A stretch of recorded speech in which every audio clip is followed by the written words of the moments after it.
So hey everyone, this is Shubham. Welcome to all of you. जैसे कि मैं तुम्हें ऑलरेडी मैथमेटिक्स और केमिस्ट्री के बारे में बता चुका हूँ कि इजी किल टॉपिक कौन कौन से हो गए, उसके बारे में तुम नहीं पूछना क्योंकि मैंने ऑलरेडी बना चुका हूँ। प्लीज़ चेक कर लेना, मैं डिस्क्रिप्शन में वो डाल दूंगा। तो फिजिक्स का क्या है भैया, इजी किल टॉपिक मैं इजी वे में 60 मार्क्स प्लस कैसे लेके आ सकता हूँ।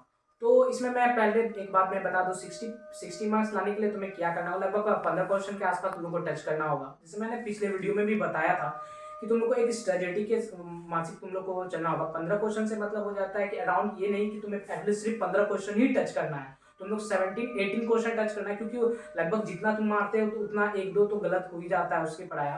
तो इसलिए मैं बोलता हूँ 18 क्वेश्चन प्लस ही हमेशा टच करना। और इसमें क्या हो जाता है, तुम लोग को 18 क्वेश्चन जब टच करो और इंटीजर टाइप में तुम लोग ज्यादा फोकस करना है, क्योंकि इंटीजर टाइप में क्या हो जाता है, तुम लोग को 10 क्वेश्चन मिलते हैं। क्योंकि अब तक अगर कुछ चेंज होना रहता तब तो अपडेट अब तक आ चुका हो, तब तक तो कोई अपडेट नहीं आया है। तो आई थिंक वो 10 ही रहेगा।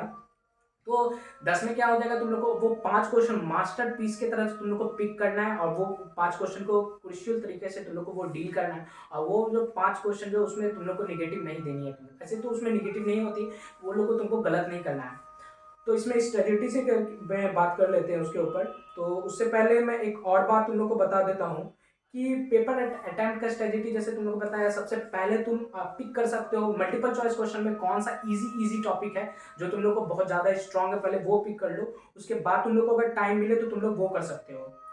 तो उससे पहले मैं एक बात और बता दूं तुम लोग को, उसमें तुम क्या कर सकते हो कि जैसे मैंने चैप्टर ऑलरेडी मैं बता रहा हूँ तुम लोग को कौन कौन सा सबसे पहले पायरोटिक बेसिस पे चैप्टर रखना है।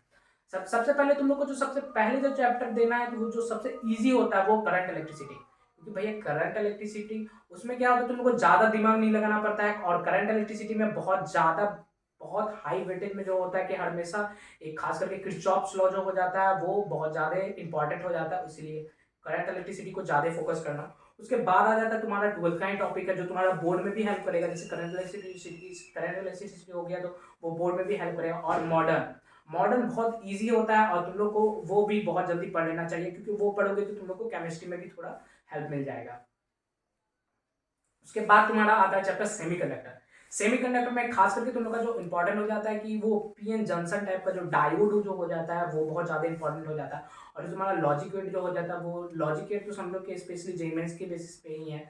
और वो लॉजिक गेट से हमेशा समझो कि एक क्वेश्चन तो फिक्स ही रहता है।